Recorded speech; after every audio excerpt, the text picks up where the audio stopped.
Bulaga. Ah, good morning, guys. Hello, everybody. Welcome back to my channel. Today's date is the 5th of June, 2024. At anong oras na? I think it's 4 o'clock, Steph. So, si Stephanie pala yung nag-press ng aking start button today. So, I don't need to edit the video. Mamimitas po tayo. Ano, Steph? Edit.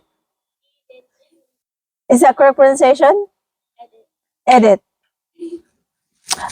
It spells like E-D-I-T, okay? She keeps correcting my English. Okay lang naman yan kasi I know that English is my second language. Hindi perfect yung yung grammar. So yan po guys, pakita ko sa inyo ang ating pear. Tada! Hamis kaayo siya dagway day. Mas hamis pa sa akong dagway. So, meron po tayong dito guys. Lagayan natin ng prutas. So, this is the last batch. Actually, nakapitas na po ako from this tree previously. Nagsilaglaga na kasi yung mga dahon.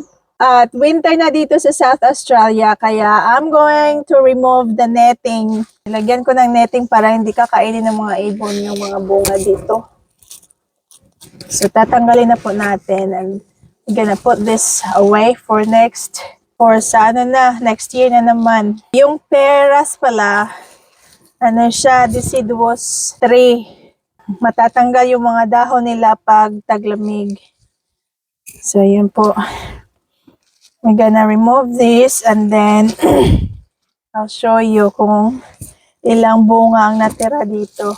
So, this variety ay fruit salad. Tatlong klase yung nandito guys, sa isang puno, tatlong klase. Iba't iba kasing klase ang pears. So I bought this tray from the nursery in the local area. Anay! Analanta na oh. Lata na kaayo siya. Sayang. Overripe. Napaka-overripe. Sayang lang siya oh. Yun. Hindi na balik.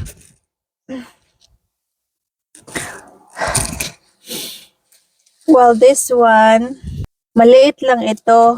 So, I'm guessing there's only 4 or 5 fruits. Yan. Pero, hinog na siya.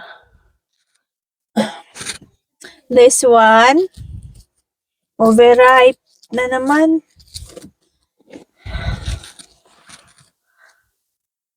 Ay, nako. Sayang.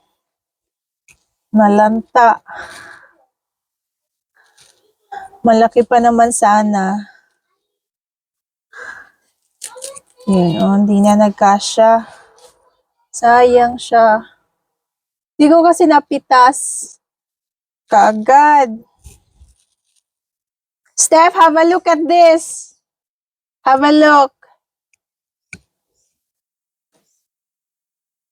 Because we did not pick it last week or 2 weeks ago. So that's, we've had some rain lately kasi. Pero siya guys, sayang.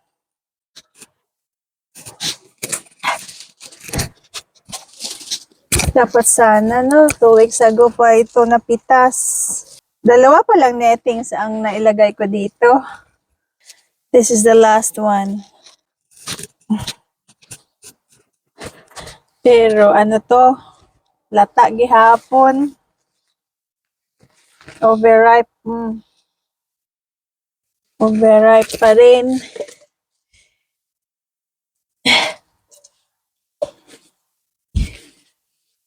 Next one. Ay, nako. Ayun. May sira. Ito yung isang klase. Brown. Yan. I like this one. Oh. So far, dalawang klase yung namunga. Yung isa, hindi pa siya nakabunga. 3 varieties sa isang puno, guys. Ito, at I think yung Nashi pear, yung green na variety. Let's put this thing away. And then we can fold. Well, I'm going to fold this. Bird netting. Mahal to eh. Nabili ko to brand new sa Bunnings. If I'm not mistaken, nasa $30 yung isa nito. Pero ganun talaga. You have to spend some money pag yung gardening ang mo hobby. It can be very expensive. But kung saan ka masaya, edi suportahan ka tika. Hindi, gardening makes me happy kaya I don't mind spending money. Basta when it comes to gardening. So, i-fold lang natin to para safe siya. For next year na naman. Ang ganda. Ang ganda ng mga orchids ko dito. They're in bloom. Would you mind helping me, Steph? Please? Hindi yata ako narinig. Steph, can you hear me? Nasa kwarto yata. I need help folding that. So, matatanggal na tong lahat ng mga dahon nito. And then, tutubo yan ulit pag spring na naman. Which is in September. Starts of spring is September. So, 4 seasons kami dito. Spring, summer, winter, autumn. Ang start ng winter is June. So, 3 buwan yan eh. June, July, August. And then, September, October, November, spring yan. December, January, February, summer. Then, March, April, and May, that's autumn. So, iba't ibang season, iba't ibang mga crops, iba't ibang mga pananim. So, that's it for today's vlog. And thank you for watching. Bye!